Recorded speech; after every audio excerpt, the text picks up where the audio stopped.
Good afternoon. We got a great episode today with a special guest, JC Peretz. If you don't know him, he's the founder of All Star Charts and probably the most outspoken technician I know. Welcome to the show, JC, and thank you for being here today. Sure, happy to be here. Thanks for having me. So we have big announcements ahead of us this week, particularly with the Fed having a very tough needle to thread here. I want to start by getting your take on what's playing out this week. Let's focus on the next couple of days. What's standing out to you? It's really the rotation that we're seeing into the longer duration assets. As interest rates were just going up every day for quite some time, to put a lot of pressure on technology stocks, on cryptocurrencies, on bond prices, obviously.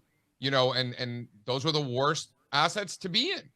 And a funny thing happened in the fourth quarter is that interest rates stopped rising. And generally speaking, not just in the United States, but around the world, interest rates really stopped going up. And what happened? Well, bonds stopped going down and they started to rise. You started getting not just a bid in technology stocks, but tremendous outperformance, particularly throughout 2023, really getting going in January. And Bitcoin prices are leading the way higher. So those longer duration assets that were under so much pressure with rising interest rates are now the beneficiaries of falling rates. And it's not just this week. We saw it really getting going at the beginning of the year. Yeah, well, let's talk a little bit about navigating volatility in the market. The fight is to get that volatility back down. We've seen measures, obviously, the past couple of weeks taken by the central bank to ease the liquidity and banking crisis. I want to dig a little bit deeper into the broader market here and start with the S&P. Despite the significant news flows, the volatility in correlated markets, the price action in the S&P this week was neutral. Lower prices were rejected on Monday, sure as you've seen. The recovery also struggled to retake the 200-day moving average. Now, that indecision is fitting, given the circumstances, no doubt about that. But will it resolve this week, and what are we seeing next for the S&P? Well, no, I don't think it'll resolve this week. We've really been in a sideways range in the S&P 500 since the third quarter of last year. And, people are always like, oh, JC, are you bullish or are you bearish? Do we buy it or do we sell it? Is it an uptrend or is it a downtrend? Look back in history. A lot of times it's none of those things. And a lot of times throughout history, you have sideways ranges. It's not a buy or a sell. It's not bullish or bearish. It's really neutral. And volatility has come down substantially, but we did get a nice volatility spike. So when you have a range-bound market and volatility is relatively elevated, it's a great time to be selling premium. A lot of investors are getting chopped up because I don't know what markets they think that we're in, but we're not in a trending market environment. But you have a lot of investors that try to implement trend following strategies that perhaps were good in prior cycles and prior environments that are no good today. So we are happy to accept their donations by selling premium to them at elevated prices, and we collect those. That strategy has been very good to us, and I think it will continue to pay us very well to essentially sell premium, sell volatility, sell out of the money calls, sell out of the money puts, sell them naked.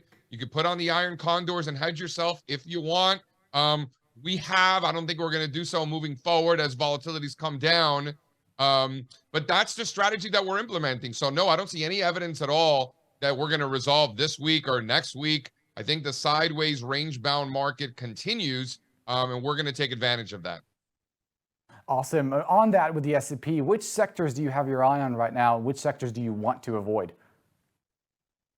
I mean, listen, with falling rates, technology and growth stocks in general, and really the worst performing areas over the last couple of years are the best performing areas now for the reasons that those areas were struggling. The reason tech and communications and growth in general, was struggle city since the beginning of 2021 was because interest rates were rising. And now that interest rates have been falling, those worst performing areas are now the best ones. Look at Meta. Monster move off the lows, things like Tesla, monster move off the lows, technology in general. Look at semiconductors making new 17-year highs relative to the NASDAQ. So semiconductors, definitely a place where we want to look. It's really those areas that have struggled the most over the last couple of years that definitely have our attention. Bitcoin, if it can break through that 30,000, I think we go to 100,000. You know, those are really the areas that we want to look for in the stock market. And then I would also look at precious metals, gold pushing up against those all-time highs. We don't have a breakout yet, but we're keeping a very close eye on what has transpired in precious metals. Remember, gold is already making new all-time highs, price in British pounds, price in euro, price in Japanese yen, price in South African rand, Indian rupee, Aussie, Kiwi, CAD. Gold's already making all-time highs in all those currencies. So I think it's inevitable to see the same thing in gold price in US dollars. We're not quite there yet, but it's definitely close. Definitely worth keeping a close eye on. Right. I think many people will be happy to hear about what you just said about Bitcoin. But if we look into how the market is positioning itself now based on current technical patterns, you've mentioned this a few times about tech stocks. You know, the more stock markets have been shaken by the ongoing banking crisis, but we've seen the odd behavior in many tech stocks making big rises. It seems, I'm going to ask this question again, but it seems you do expect that momentum to be going and maybe seeing another big week for them. Yeah, I mean, listen, we're not seeing any evidence at all that these banking stocks have any sort of systemic risk whatsoever. We're not seeing that at all. If there was real systemic risk, you would see credit spreads blowing out. You know, people talk about regional banks. These regional banks are little nothings. They're irrelevant. So if there was real systemic risk, you would see it in actual real markets. And there's no more real market than the bond market. You know, you're looking at $120 trillion asset class. So if there's real volatility, if there's real systemic risk, you're going to see it in credit. And so far, we haven't. I've seen credit spreads, remain relatively muted. Sovereign credit spreads as well, even with Credit Suisse disappearing. I mean, at this point, Credit Suisse has been going down forever, right? So the fact that it's gone now, it's like, all right, who cares, right? Clearly, nobody cares. The market does not care at all at Credit Suisse. It's almost like good riddance. One less thing to worry about. And these little regional banks disappearing, they clearly, right? It's not my opinion. The market is essentially interpreting this as irrelevant. You know, some people lost some jobs. Good. Unemployment rates are too low as it is. You know, if we're going to, battle inflation, so to speak, then you need that unemployment rate to go up. So a few more people lost their job. That's probably a good thing for the overall market. Clearly, that's the market's interpretation because you're seeing it. So if anything, I would say that this probably slows down the Federal Reserve. You know, if you look at Fed Fund futures, they were pricing in pretty much a lock for a 50 basis point rise. And now there is a 0% chance of a 50% rise. Again, not my opinion, according to Fed Fund futures, of course. And even some arguing for a rate cut.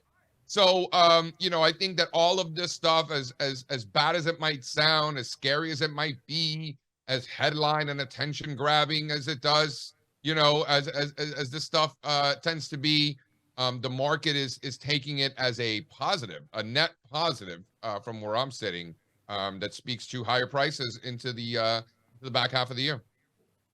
Right, that's really interesting. One thing I noted this morning, looking at the Nasdaq, there was this resistance level at 12,820, just around that support level. Resistance level. Do you see any movements there? Any key levels that you're maybe keen on to clear? Further bullish signs that would make you a little bit more keen on seeing that index rally? This is the Nasdaq Composite, you're saying specifically? Correct. Yeah. Yeah, I mean, remember the Nasdaq Composite is loaded with a bunch of junky stuff. I think the Nasdaq, the Qs themselves have some higher quality. And yeah, I do think that the path of least resistance is higher, maybe up towards 330 or something like that. I do think that that's the direction that we're heading, particularly if interest rates continue to fall and we get that bid in bonds. The joke coming into today, talking internally with my colleagues, was bonds, big tech, Bitcoin, and maybe some bullion, right? To continue with that alliteration. I love some good alliteration. But those are the assets that really have our attention. Those are the ones that are standing out the most. Excellent. Quickly on the Dow, what's your take on it? Well, the Dow is going to give you a lot less exposure to technology, for example. So you've got, the NASDAQ is 50% technology. You got the S&P 500, 25, 26% technology. That was only 16% technology. So it should underperform in an environment that tech is the outperformer. And I'd put the Dow Jones Industrial Average pretty much in the same camp as the S&P, really a sideways range, a lack of trend from any sort of, short-term to intermediate-term standpoint, reiterating that, we want to be net sellers of premium, while, traders are getting chopped up left and right. That basically means they're giving donations to the market. It's up to us as investors to collect those donations or not. I'd prefer to cash those checks for my own. We're essentially exploiting the fact that investors are getting chopped up and they're willing to pay very high, handsome premiums in the market. And I'll happily take that from them.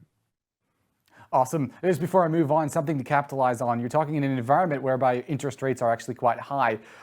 What tends to outperform in terms of stocks? Do you have any stocks that you have your eye on at the moment? Well, I don't think that interest rates are quite high. Interest rates have been falling. If you look at the 2-year yield, we have seen the biggest drop in the 2-year yields in 40 years. We haven't seen anything like this since the 1980s.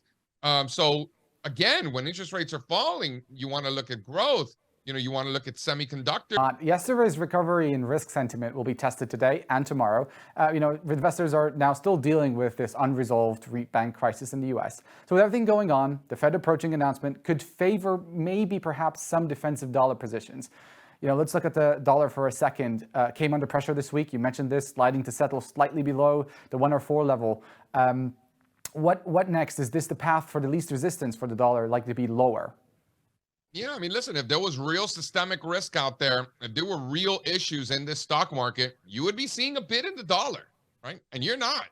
If there's one reliable indicator that we've seen for the last 6-7 years, it's been a very strong negative correlation between the US dollar and risk assets, particularly stocks and cryptocurrencies.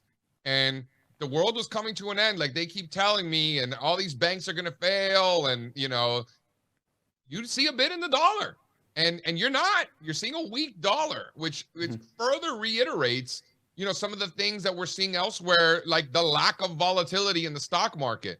You had a ton of volatility in the bond market, no volatility spike in the stock market, no volatility spike in the Forex market. So it really is, I hate to use the word contained, but when you look around, you're just not seeing volatility spread to other asset classes. And historically, when there's real systemic risk, you see that volatility spreading to other asset classes because it's a very interconnected market. We call it intermarket analysis, and you're just not seeing it. You're not seeing it in commodities either.